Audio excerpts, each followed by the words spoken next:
तो मैंने कुछ टाइम पहले एक शॉर्ट्स बनाया था जिसमें कैरल डैनवर्स का खुद का बच्चा उसे प्रेग्नेंट कर देता है और उस शॉर्ट्स पे बहुत अच्छे खासे व्यूज भी आए। लेकिन आप समझ सकते हो कि एक 60 सेकंड के शॉर्ट्स में आप अच्छी खासी डिटेल नहीं बता सकते। तो उसमें बहुत सारे लोगों को ये कंफ्यूजन हुई कि अगर भाई तू कैरल डैनवर्स के बारे में बता रहा है तो मिस मार्वल का नाम क्यों ले रहा है। तो मेरे दोस्त, आज के वीडियो में मैं उसी के बारे में बात करूंगा। तो उस वीडियो में मुझे बहुत सारी गालियां पड़ी कि मैंने कैरल डैनवर्स का नाम लेके पूरे वीडियो में उसे मिस मार्वल क्यों बताया। तो तुम लोग दोबारा से गालियां ना दो, उससे पहले मैं बता दूं कि जिस टाइम ये कॉमिक आई थी उस टाइम कैरल डैनवर्स ही मिस मार्वल हुआ करती थी। उस टाइम तक वो कैप्टन मार्वल नहीं बनी थी और कमाला खान वाली मिस मार्वल अभी कुछ साल पहले ही आई है। तो हाँ, मैं कैरल को यहाँ मिस मार्वल ही बोलूंगा। तो हेलो वेबटास्टिक फैंस, मेरा नाम है सत्यम मिश्रा और समय को सराखों पर रखते हुए आइए आते हैं आज के अपने वीडियो के टॉपिक पे।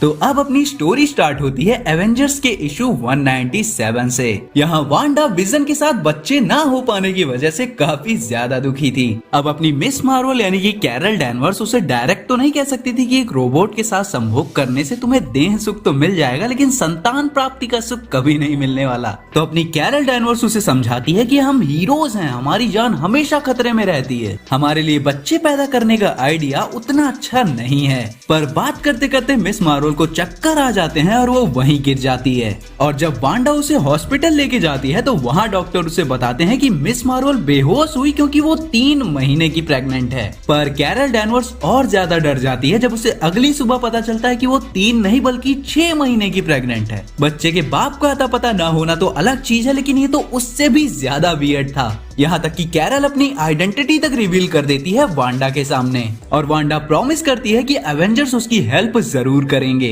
पर जब वांडा कैरल को एवेंजर्स मेंशन में लाती है तो जहाँ एवेंजर्स को कंफ्यूज होना चाहिए कि बिना बाप के इतनी जल्दी बच्चा बड़ा कैसे हो रहा है और पैदा कैसे हो गया, वहीं वो ससुरे इस चीज को सपोर्ट भी कर रहे थे, वो भी बहुत ज्यादा एक्साइटमेंट के साथ। डॉक्टर ब्लेक उसी दिन मिस मार्वल की डिलीवरी भी करते हैं और सरप्राइजिंगली सब कुछ नॉर्मली हो गया। कैरल ने 3 दिन में 9 महीने की प्रेगनेंसी की जर्नी पूरी कर ली। और जब वास्प एक्साइटेड होके कैरल को कांग्रेट्स बोलने जाती है तो वो उसे अकेला छोड़ने को बोलती है, क्योंकि ना तो कैरल को बच्चे के बाप का पता ना ही इन सारे प्रोसेस का।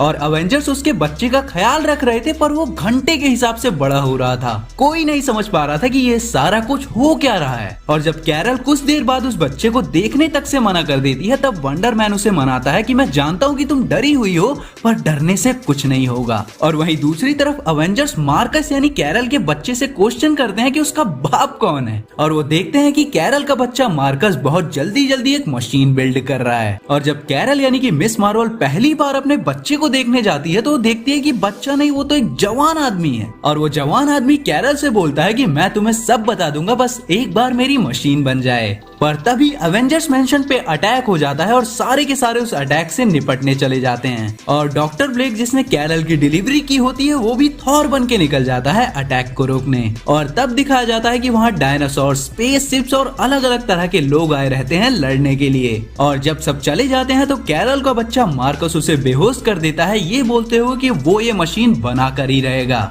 और उसी वक्त हॉकाय उसे देख लेता है जिसे उस पर स्टार्टिंग से ही भरोसा नहीं था और वो उसकी मशीन को तोड़ देता है, जिससे ये अलग अलग टाइम के क्रिएचर्स एवेंजर्स मेंशन पे अटैक कर रहे थे।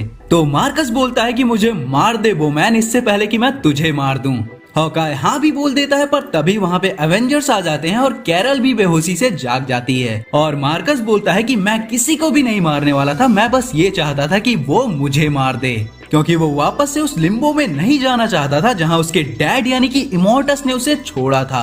अब अगर आपको नहीं पता तो मैं बता दूं कि इमोर्टस कैंग का ही एक वर्जन है जिसे टाइम लॉर्ड भी बोलते हैं। तब मार्कस बताता है कि जहां टाइम की कोई पाबंदी नहीं यानी लिम्बो, उसका रूलर था इमोर्टस। लेकिन एक बार वो इतना अकेला हो गया कि उसने अर्थ से एक औरत जो कि मरने वाली थी उसे लिम्बो में ले गया और उसे माइंड कंट्रोल करके प्रेग्नेंट कर दिया। लिम्बो में एक बबल बनाया जहाँ टाइम नॉर्मली चलता है और उस बबल में मार्कस पैदा हुआ। पर उसकी माँ वापस चली गई और कुछ टाइम बाद जब वो बड़ा हुआ तो इमोर्टस का वो वर्जन मर गया, जिसकी जगह बाद में एक नए कैंग ने ले ली। अब क्योंकि मार्कस लिम्बो में पैदा हुआ था तो अगर वो अर्थ पे जाता तो अर्थ के टाइम में प्रॉब्लम चालू हो जाती। तो उसने प्लान बनाया कि वो खुद अर्थ पे दोबारा पैदा होगा। अब उसके लिए उसे चाहिए थी एक स्ट्रॉन्ग लेडी, तो वो कैरल को एक चलते हुए एयरक्राफ्ट से लिम्बो में खींच लाया। वहाँ पे वो शेक्सपियर जैसे बड़े बड़े लोगों को उसके एंटरटेनमेंट के लिए लेके आया। ताकि वो वहाँ उसके प्यार में पड़ जाए। फिर कुछ हफ्तों में उसने कैरल को प्रेग्नेंट कर दिया।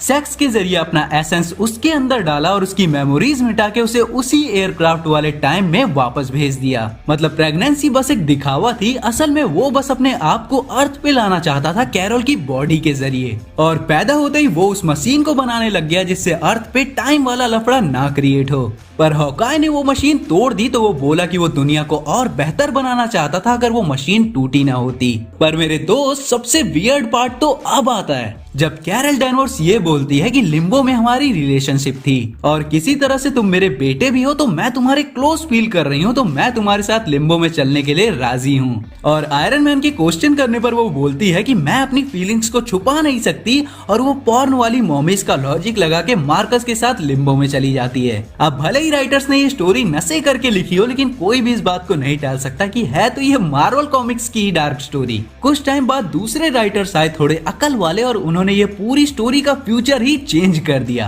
पर वो सब तो बाद की बात है, फिलहाल यही थी स्टोरी। तो इस बारे में तुम क्या सोचते हो? अपने ओपिनियन कमेंट में बताओ। तो गाइस, मेरा नाम है सत्यम मिश्रा और मैं मिलता हूँ आपसे अगले वीडियो में। तब तक के लिए बी फैंटास्टिक।